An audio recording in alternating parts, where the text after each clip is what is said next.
first things first, Mark is a legend. Let that just be known to Let's clear the air. just because he's just a legend. Like Legend, like that is him. He just delivers. He just does what needs to be done. So updates on Mark coming soon. So we are live from Somerset House. We have a bit of a live audience today, thanks to Mark. If the live audience wants to make some noise, Yeah. and then if Riverside wants to make some noise, You need to prepare me for these things, bro. You can't just be like, I'm pulling up the disclaimer on my screen, bro. Like, you can't just be like, sound guy. Just use your Hold mouse. on. Let's make some Come on. noise, guys. Yeah.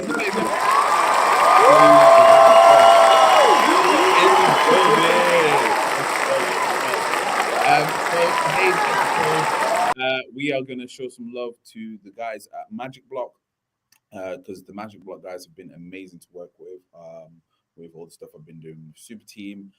They are an incredible team that have just gone through A16's latest accelerator.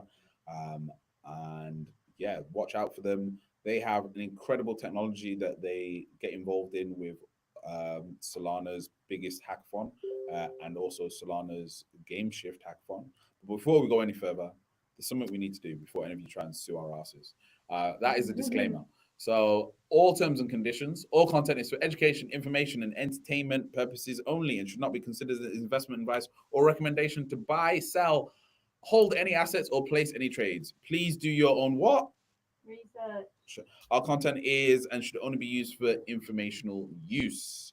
If it is very important to do your own research regarding any investment, which, if Keith scrolls down,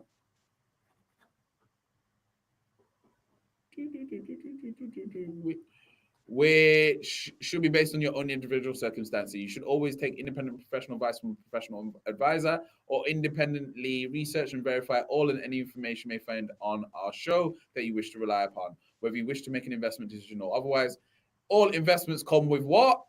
Risk. Please do your own what? Research. Thank you. We are not financial advisors, do not intend to be perceived or received as financial advisors. However, we are working in collaboration with several accredited advisors. So if you are unable to mitigate your risk, then please contact us so that we can put you in touch with an accredited financial advisor. Thank you very much. Let's get into it. So the juice of it. Are you going to share screen or am I going to share screen, Keish? You can share screen. It's all good. Okay, cool. Let me just go on this tweet. So first of all, let's just go straight to Magic Block. Simply because these guys are currently hiring. So this would be amazing if somebody from our community was to apply for a job with Magic Block and then actually got a job because they saw it on this show. That would be amazing. That would be amazing if one of the people on YouTube that watches this, or on Zoom, or on LinkedIn, or on Twitter, because we're live in multiple places right now, accidentally saw this and went, "Oh my God, there's jobs at Magic Block." And I'm actually a senior Rust engineer. I'm actually a full stack DevOps engineer. I'm actually a front end engineer. I'm actually a game developer. I'm actually a lead game developer. I'm actually a business development lead. I'm actually a head of marketing. I'm actually a full stack engineer. I'm actually a Rust engineer, all working remote. Now, fair play to Magic Block for all those positions being remote. It is officially 2024 when you can do all of those positions remote. And if you want to see how much they're potentially paying, then go and check it out.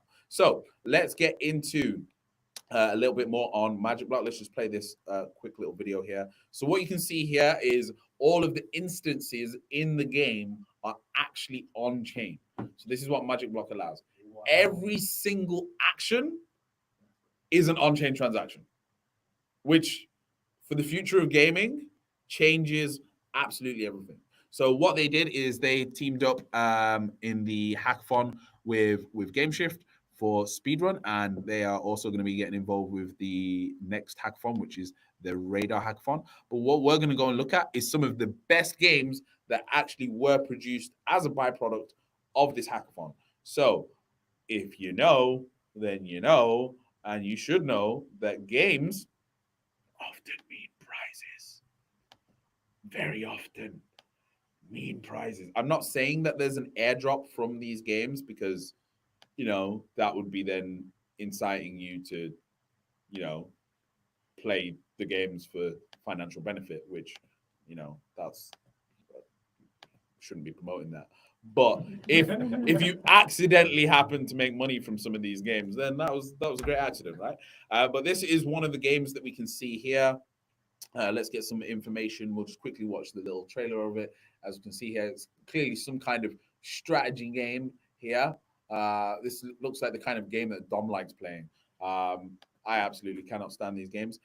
So first prize goes to Echoes of Eldoria, a turn-based multiplayer game built on Solana. So well done to the team at Echoes of Eldoria. Let's give them a round of applause. So that's Echoes of Eldoria. Now, okay, and second prize, which is quite interesting, and I think there's a potential collaboration with a game called Shark in a Suit, which you should also go and check out and support them. Second prize goes to Startup, which is literally what it says on the tin. It's a business simulation game where you entertain in legal and not so legal ways to make and launder money. Oh, very interesting. Very interesting. So this is what it looks like. So at the moment, it looks like there's a bar with a laundrette upstairs washing money, literally. So very, very interesting there. That's second place one there. Oh, yeah. I like it. And now third place goes to Solana Science. It's an idle strategy game where you have to read and sell books. Now, everyone's got the same face. Everyone's like, "What? What? This is a game? Like, what? It's going to teach you to sell. Let's get a close up so we can see what's actually going on here. We can see that there is a. Mike, they've used you. This is me in about 10 years' time. This is what I will look like. Yeah, this will be me. Yeah. His name is Osvaldo, great to meet you. I'm just not sure.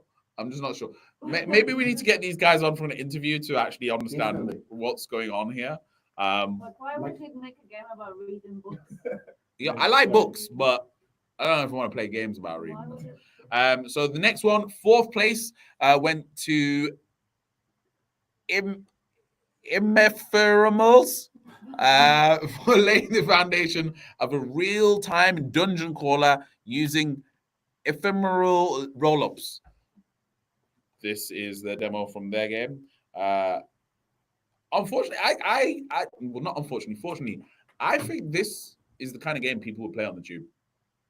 This is a very tube type game. This is a tube game, right? 100%. This is an absolute ultimate cozy game. But what we're looking at here, every single movement that is happening with this character is on chain, which is like revolutionary technology. This is, by watching this stream, you are watching technology that is going to become pretty standardized very, very early. Every time it moves, there's like what's it called? Like a smart contract, or is Yeah, it just it's a smart contract executed every single time. So fifth place in the Blinks track winners went to Say Dialect, which goes to Blink Bash, a party game where you can submit a caption to an image prompt and get votes to earn. So I think it's like community meme creation, which is pretty cool. Yeah. Sixth place, this may evolve. If anyone has been in the super team build stop, you may have seen that one of our community members has developed a option for this game where you can physically jump. You physically jump and you can jump over in this game. I will try and find some footage of that later on. So that's Rex Agocci. Then we have third place in the Blinks track, which is Nuke Foot Cockroach, which is a deadly twist on rock, paper, scissors. So you have either a nuke, a foot, or a cockroach, and you play by just connecting your wallet and choosing which one you want to go for and playing with a group of people. So yeah, that's And that does one. nuke when I take it, or does cockroach? Well, cockroaches survive nukes, right? Right. Okay. So right, let's figure this out. So which So one the wins?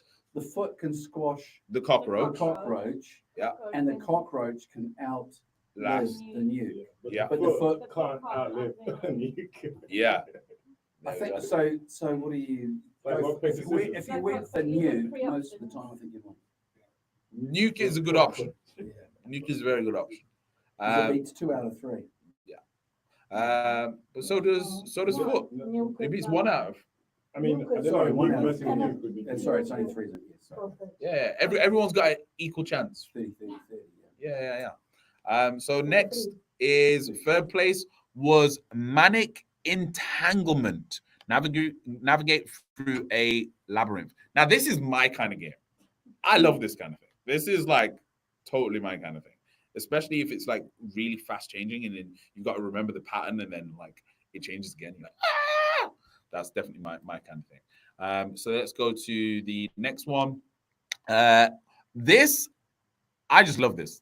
I think this is like, if you've got the vision that I've got, knowing that this is all on chain, every single action, knowing where this could go, like the graphics aren't great, right? But kids playing Roblox, the graphics aren't far off this, right? So you've got 1 minute to drive the car and catch as many tokens, as many coins as you can. Now, every movement you take with the car is on chain. So yeah, it's just bonkers. So it like saves your games on chain. So if you get a high score or whatever, Yeah. it saves it. It's So exact, and you can sell it as a smart contract. which is crazy, right? Mm. So Was this like a what all of these games submitted to the hackathon in that sense? Like they all had to have that feature. Yeah. Okay. so that's pretty So cool. what are the costings behind it?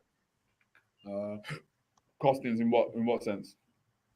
Well, if it's gonna be updating and uploading things onto a smart contract, there's gonna be gas fees, no? Yeah, but obviously Solana's gas fees are like next to nothing, like 0.001p. So Yeah, but you know, over time, yeah, it's not free. It will add up. every move.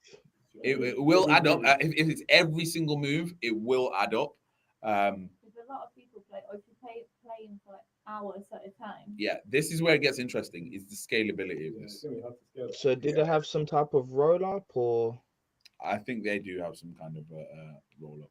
But yeah, that is pretty much it. That is all we were going to discuss today.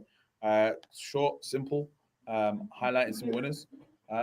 Yeah, if Can I- anyone has any questions, let's take those questions. Can I add some stuff? It's more of a discussion. Like how is this improving gaming? That's the discussion. It's taking gaming on chain. It's just developing it to the Yeah. next level. Like they've created the technology. It's up to developers to do something with it, right? Yeah. And figure out how can you make it improve gaming. This is like the original Pac-Man. Yeah, or yeah. It's just it's like a refresh. I guess it's kind of like someone's gaming memoir. Because people spend so much of their money, energy, attention, and time on games, and that's all you can really control anymore. So Do you know what I think it does? And it's perpetual, isn't it? Yeah, exactly. What I think it does is it gets rid of the need for a memory card or having to save you game data because it's just there. Like one of the biggest problems that you have as a gamer is losing your saved game file. Yeah, That is like, that's it. oh, that moment when a friend, a cousin, a sibling deletes your game file. It's just everyone right now has had that experience and is going, oh, that pain. Like just that pain is horrible. And I think no matter how old I am, there's some games that still on my memory card right now. If I knew that they were deleted, even though I haven't loaded up the game in like 10, 15 years, if I knew you deleted my game files, I'd be pretty pissed off. So whereas this kind of allows you to have your game files like attached, like on chain, like it's always recoverable. So I definitely think there is something there for that, like, and then being able to like hand down your game files on chain as well. That's Yeah, it reminds me a bit of my neighbor Alex. Yeah. yeah, Yeah. like Yeah, yeah, add similar to to my that. neighbor Alice. Yeah, definitely. Go on, Keisha. You had some stuff to add. I think there's replicatable mechanics as well, because if you have every move or step that's being made, first of all, you can recreate every move that's happened. So taking that character and using it for content, for example, or whatever that may look like. So I think there's lots of different interesting use cases that could come about from having that level of data, where people can recreate different moments and stuff like that. But I think the game save file thing is huge, and it hits home for me, man. I recently just lost access to like a game account, and now all of that has just disappeared. Gone. So Gone. yeah. Yeah, the pain. I'll never forget when that happened to me, September 2006. Let's go around. Let's do a bit of game save file therapy of when you lost it. Go on, Jay. Do you want to talk about the game file that you lost? It was FIFA 07. And it was on the PS2. I remember I was still living with my brother, obviously. I was quite young. We were playing FIFA or whatever, and he was like, "Oh yeah, I think this is this memory card's done." We had like two, right? Mhm. I think he got them mixed up. And obviously, I was doing like manager mode. I mean, like we love that, we lived that. Yeah. You know what I mean? And then the old switcheroo went wrong, and then the wrong file got deleted, and then it was a lot of arguing. I don't know. I think we fought maybe, but yeah. Yeah, that those cause physical fights. Yeah. Those cause physical fights. Anyway, that's Dom. I'm recovered. I've had loads. I feel like the games where they're like map based, they're not as bad because you can kind of get back to where you were on like the campaign or whatever. I know, a big one for you. Do you know what? When I was younger, probably my worst ones were The Sims. When I've lost my families and I built a family tree for like 10 generations because I used to do that. I used to do that. The pain in the room right now. Everyone's like, oh. And then, but I've had a couple when I played like Heroes of Might and Magic, and then like the maps were just lost, and I had to redo the whole campaign, and I was on like 10th map of the campaign, and that was tragic. The one that I've seen Dom struggle with is playing Tropico. She's playing it for like 4 to 6 hours, like a day sometimes. Wow. A day sometimes, right? And then she's like 2 months into this map, right? And then she's got like limited resources left, and then like an auto save thing happens, and it's just at the worst time, and now she can't go back, and now she has to load it back from that point, or that's it. And she's just ruined. Like there's no way of winning because she just doesn't have the resources available, but it's auto saved. Yeah, It's just like, yeah. She could go back in time a couple years on the map, because then you were like doing good, but then you made a mistake and like your whole country just went down to shit. Yeah, bad times. My one, I never forget it. It was Gran Turismo on the PS2 when it first came out, right? Gran Turismo 3. Oh my days. Yeah. Which car? Which car? All my cars. We're talking about which car. I was playing this because I hated driving games, right? And I wasn't good at them. But this one driving game, I actually got good at. And it took me forever because you had to like do different like driving tests and whatever, and do certain laps in certain race times, and like literally sometimes you were finishing these races in like 1 millisecond you'd qualified for the next race, right? So some of these races I'd done over 100 times, like back to back, right? And I finally remember getting to a level where I was like, okay, cool. I've got all my cars. I'm going to go and play my cousin. I'm going to take my memory card. And what I wanted to do is I wanted to duplicate the file to make sure it was safe. And what I did, I'll never forget it. I duplicated, but I didn't duplicate. I pressed delete. And I never forget it. Like on PlayStation 2, like when you delete stuff, you just fade away and go really small. Yeah. I remember,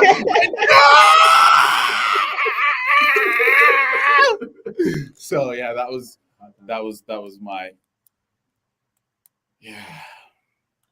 your heartbreak. never played Grand Turismo ever again after that. I was just like, no, I just put all these hours in. What for? Like it's gone. It's gone. Yeah. Anyone else got any gaming trauma that they wanna share? No. No. Cool. Right. That's it. If you've got any gaming trauma or game save file memories, tell us the entire story in chat. Happy to hear other The more people's stories. people that see that, the quicker the blockchain companies will save us. There we go. Yep, that is the one. That is the one. Right. This has been NFT Fridays, where we talk about all things gaming, AI, and NFTs. Thank you to our live audience. Thank you to our producer Mark, and thank you to the co-host Keish, and thank you to the amazing Blockchain Sensei team, Dominica and Jay, and most importantly, thank you to you. Okay, guys.